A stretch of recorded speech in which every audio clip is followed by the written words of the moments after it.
one and only, the daughter of an icon yourself, Give Sharon thanks. Marley. Was getting back in the studio easy?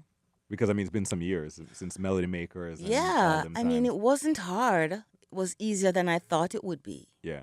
actually. And I find that now I'm getting more concerned about taking care of my voice because during Melody Makers days, it wasn't a big deal. You know, we'd go and we'd sing, but I think because we were a group, Mm-hmm.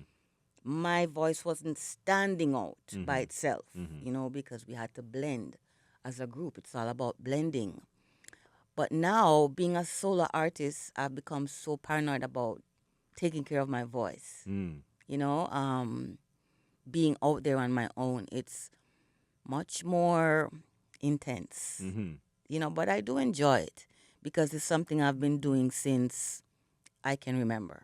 Donkey years, as we say in Jamaica. Don't say donkey years. I'm not trying to put you But out there, yeah, but it's a yeah, long it's time. been a long time that I mean I can remember maybe when I'm 4 or 5. I think by that time Sadella was born, and so we became our own little group. You know, her and I. When the boys would be out with Bob, we would be doing our little thing because at that time, my mother sang with the So Solettes. that's right. She was singing with the Solettes, and so we had our favorite Solette song that we as the girls would be doing in the mirror, you know, with scraps from auntie clothes that auntie made for the Solettes. We would do our own little thing and we would be the Solettes. Wow. So this is from I was like 5 or 6, you know, so it came naturally. It's just now since I get older, I'm getting all paranoid about what my voice sound like. I mean, you don't need to worry about that. I mean, you are literally a combination of Rita and Bob Marley. Really? I mean, what paranoia do you have about your voice? You've got the two best Yeah. voices out of Jamaica inside of you. Yes, you know, it's like it's automatic, but still, Mm. as a singer, as a performer, you need to own your task. You know what I Mm-hmm. mean? You know, as a radio announcer, you need to work on that. You Yes. need to set up your schedule, what you're doing today. When you go home, you do your homework. It's the same thing as a singer. You have to warm up your voice before you even start to talk on the mic. Right. And if you can hear properly, right now my voice is still my morning voice. Mm. You know, so usually by about 3 o'clock, 4 o'clock, I get a different tone Okay. in my voice. So that part is interesting. And of course, on Instagram, you'll see persons doing voice lessons and da da da da da, and you feel like, oh my gosh, should I be doing that? Mm-hmm. you know, but most of it is natural.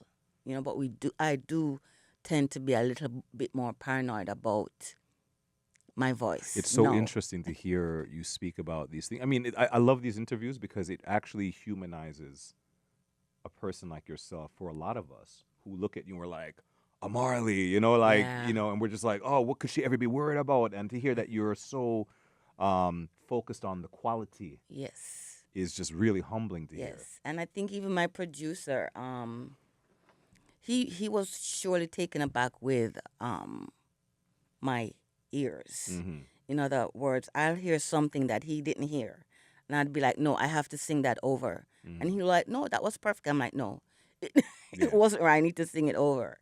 You know, and I wouldn't want it. I would want to call it paranoid. I wanted to call it a different word. When that word comes to me, Mm-hmm. I'll let you know because I think I'm a perfectionist, Mm-hmm.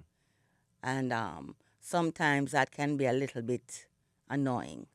You know, We're told Bob had a little bit of that as well, the and my mother. perfectionism, and your mother too, Yeah, like trying to get everything right yeah, from the business yeah, to the actual music. yeah, So that doesn't surprise me. yeah. And even my brothers are the same way. And my sister, we're all, it have to be exactly how we're hearing it inside our head. Mm-hmm. Even though somebody else might think, yeah, man, that was good. You know, we're hearing something different. And so my producer was patient enough to allow me to be more involved in that aspect because prior to me doing my own album, we would just sing what the producer said. Wow. But now being at this age, having had the experience, I know what I want to sound like. Is the Marley name heavy? Are there days when it's like, oh, this Marley thing? Is it heavy or is it No, no? no, I don't feel that way. I feel the responsibility that comes with the Marley name, Mm-hmm. but I don't think it's heavy or a task. Mm-hmm. I just know the sense of responsibility is there. We don't just do this for fun, Mm-hmm. so to speak. Mm-hmm. We have a responsibility towards the people and the message that we're bringing to the table. Mm-hmm. We're not going to be singing about Batty Rider and so on, Yeah, you know, and all these other slack things. stuff. Okay, that will never. No, no, because that Thank you. personally, I think that would be irresponsible of us. It's so refreshing to hear somebody speak about responsibility because more time you hear artists and talk about like, me just do what I want to do. Like anything that comes to my head, I just. Well, I'm not speaking for other artists. I'm Mm-hmm. speaking for myself Mm-hmm. as Sharon Marley, Mm-hmm. you know, because um, my family are icons. Both my parents are icons. Melody makers are icons at this point. Mm-hmm. And individually, we have to remember responsibilities that come with that title Mm-hmm. of being an icon. It's not just bim bam, slip slap. No, it's more. Mm-hmm. And this is why I decided that if I'm coming back into music, if I'm doing an album, it has to be more than just for dancing. It has to come with a feeling. It has to come with a message. That's just for me.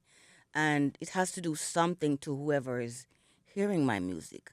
And so this album was done in the 432 hertz frequency, Ooh, which is the okay. love healing frequency. So the intention is for when people hear my music, they're moved towards those things, towards sharing love, towards healing, Okay. you know. So it's not just a slam bam, thank you, ma'am kind of thing. It's a It's medicine. intentional, exactly. Okay. Coming up, as a child, 56 Hope Road, and then growing up, is there a moment where you actually realized the full gravity of what you were born into? You're like, oh, this is what it is. Yes. What was And that moment? unfortunately, it's from a very horrifying experience, Mm, which was the assassination attempt on my parents. mm-hmm, I think that's when we realized that why our parents? mm, What's you know, we know our parents travel, they're rehearsing all the time, they're musicians, they're singers, they go on tour. We don't see them for months at a time. But that was just a job to us. We thought they were working, which they were. They were doing their job. But the the the gravity of it didn't hit us until we were thrown into hiding. I encourage everybody when you go to Jamaica, leave the resort, Hmm. get to Kingston, go to 56 Hope Road. That is the actual home of the Marleys and the museum Yes. that you The Bob curated, Marley the Museum. Bob Marley Yes. Museum. You'll see everything there from Bob's original vehicle, Yeah. your play areas, Yeah. To the shot room where he was actually shot in. the actual bullet The holes actual bullet are holes. in the wall Yep. still. Yep. And it's haunting. When I was curator there, the experience sometime I would have to go and hide and have a cry. Wow. Because you have to be repeating the same thing over and over. This is the shot room where one night the Wailers were rehearsing and Bob got shot. Somebody, Don Taylor, got shot. My mother got shot, and then you start to remember the event, the blood, the hand bandage, the head bandage, mommy in our duster on stage. So it was really a horrifying experience. And even when I saw the movie, I cried again. That must have been a Mommy cried the whole time the premiere. I was like, okay, I think we should take mom home. And Sister Judy and Sister Marcia was like, no, let her stay. Let her stay. She have to cry. It's okay. We are here to support her. But, you know, but and she didn't want to leave either. but you were present Oh, yeah. in the moment. Oh, yeah. Wow. Oh, yeah. I mean, for me, I was like, okay, I don't want to see this movie again. Some people would go and see the movie 2, 3 times. I was like, okay, this is enough. Yeah. this is one of the greatest musical families in the history of recorded music. You know, I'm saying it. I'm saying you don't have to agree. We don't want to do the Jacksons any. No, well, no, one of the. I mean, Okay. when I think of the Jacksons, I think of the Marleys, I think of, all these musical families. The The Osmonds. Osmonds, Yeah. We used to watch all of them on TV, by the Sure, way. Yeah. sure. And then you get the new ones coming up, like the Jonas Brothers and all these people. Yes, yes. But each sibling relative has a different character, right? Yes. Who's the big joker in the family? Steve. I don't even have to think. Steve is a comedian, and Full of even when we jokes. were younger and we would be putting on our own little concerts downstairs, yeah, he was the one that did all the comedy. We had like 5 cent concerts that our neighbors could come and sit and watch us perform. Yeah. I mean, we didn't even start working as melody makers at that time. It was just us being us. Who's the sensitive sibling? Me. You are the sensitive, Yeah. the empath. Yes. Okay. Yeah. And that's why the music I sing is so moving to me, anyways. Sometimes I listen to my own music and cry too, because I feel it. Sometimes when I listen to my mother or Bob's music, I still I'm still emotional. Like Redemption song, I do not listen to that song. Because it's so moving. It's it pulls on my heartstrings. So I like, okay, give your heart a break. Don't listen to that song. Who is the troublemaker of the melody makers? Probably me too. Always in a trouble. Probably me too. Because I'm Sagittarius, and we're shooting straight to the point. We're straight shooters. So sometimes I'm out get me in trouble for sure because I'm telling you how it is, and then I realize maybe I shouldn't have went that hard.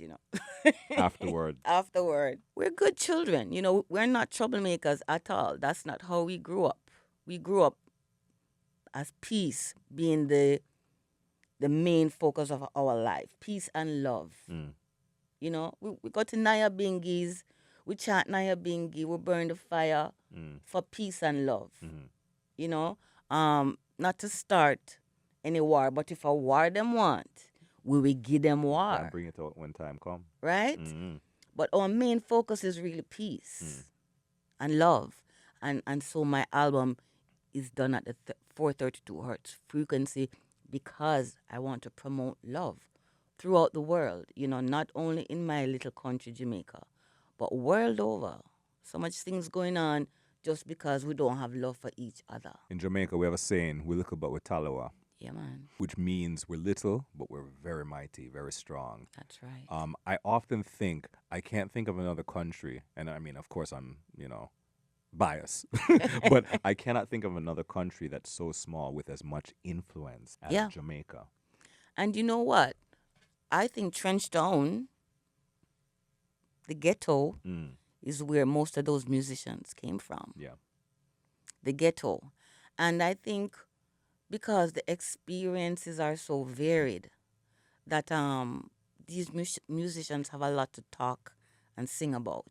Yeah. Good, bad, indifferent, love, like, the talent, because some people turn to crime and some people turn to music in Trenchtown. So it's a divide. Like, you have to decide, what are you going to be? What are you going to do? Are you going to be a robber, or are you going to teach people about how you survive the ghetto? And you bring up Trenchtown because it's probably a place that, so many people that listen to this radio station live in Toronto, go to Jamaica all the time, but they've probably never gone to Trenchtown before. Is there any place in Jamaica that when we travel next, when somebody goes down next time, someone's probably going tomorrow, if they want to go someplace that's so special to Sharon Marley and be like, that's what she was talking about, where do they need to go? Well, right now, I'm burning a fire on the society that's not looking on those that are less fortunate. Specifically those who suffered from the Hurricane Melissa. I see people being very focused on themselves and not looking out for those who are less fortunate. And that bothers me a little bit because we supposed to be responsible for those who cannot afford to help themselves. And I don't see that happening anymore. I think everybody's getting very self-centered, Mm-hmm. you know. So I'm a kind of little bit distraught about that and would like to bring people's attention that when you go to Jamaica, even for a vacation, check out what happened to those people who were left homeless by Hurricane Melissa. Places like Black River, Places like Westmoreland, Saint St. Elizabeth. Elizabeth, a lot of people are still living under tents. Wow. And we are in the middle of another hurricane season. What is going to happen to those people? You know, so I'm having a little issue with tourism being the main focus of Jamaica right now. But when you go to Jamaica, see what you can do for the people, you know, because you have a lot to take from Jamaica, but see what you can give. And Jamaica's given so much to the world. Yeah, my track Island, the single from the album Island, is really about my country, of course. And whatever money we make from that single, I would like to give that money back to persons who are recovering from this devastating hurricane. You know, Blessings. that kind of thing. Might not be all a lump sum at one time, but for the lifetime of this record, any money that it makes will be given back to the island. Make sure you That's the best stream, I can do. download, You know? take it in, enjoy it, and give back. That's right. Sharon, do you ever catch yourself? I don't want to embarrass you, but do you ever catch yourself going, "Uh-oh, that's Daddy right there"? Like I'm listening to you talk, and then all of a sudden, me or Bob. Sometimes. Oh God, I'm saying, Sometimes. me or Baba That's come crazy, out. right? And then sometimes I hear you talk, and I hear Rita come out, and like I'm literally like, "Whoa!" It's so not intentional. No, but it's you. It's not, yeah. Do you catch it? I do. You I see do. your parents in yourself. I hear them, you know, and yeah, I see them sometimes. Right there. Yeah. It was right there. Yeah. that was a Bob. It's just something that we can't help ourselves. I mean, it was weird when we first started singing on stage. People would say, Ziggy trying to be like Bob Marley. I mean, like, who is he supposed to try to be like? I'm father. I mean, who is he supposed to try to be like? This is father. Those are our role models. Our parents are our first role models. So naturally, we're going to do things like them. Even when we still find our voice, we're still going to do things like them, you know? And it's not a matter of us sitting down and studying their every move. It's just naturally. This is how you grew up. And I want to talk about the Kaya Symposium. For August 20th. Yeah, because, you know, Kaya is what Kaya is, you know, and a part of when Steve first put this program together, a big part of it was teaching persons about Kaya. Well, you know what? It's legal in this country. We don't have to So go I around hear. it, you know? It's legal. Some places it's not, The whole but thing of learning about it and not using it just for recreation is very important. And I think this is what the symposium is about. Teaching persons to really educate yourself about marijuana before you recreate, you know, using it for recreation. So it's the educational part of the Kaya Fest. okay. Yeah. Okay. And And, you'll be there performing? I will be there for a short performance. It's going to take the form of a film symposium, films discussing the whole thing about Kaya. So it should be interesting, you know. I don't really promote it because Kaya to me is a religious thing, you know, is a private thing. So, but they've asked me to be a part of the symposium, and I'm more than willing because my mother did sing about One Draw, you know, and my father did sing about Got to Have It, Great song. you know. So it's another thing that comes naturally. Okay. Yeah, man. Well, thank you for coming by Thank you to for having me. 1045 to CHUM. Make sure you play my song, them. What You do you know. mean, man? Not that me I rinse out all day. All right. All day. So we man, like it. Give thanks. Yeah, Thanks for man. stopping by. Enjoy your trip. Thank you. And don't be a stranger. All right. Come by. Come back anytime, yeah? Yeah, man. Give thanks.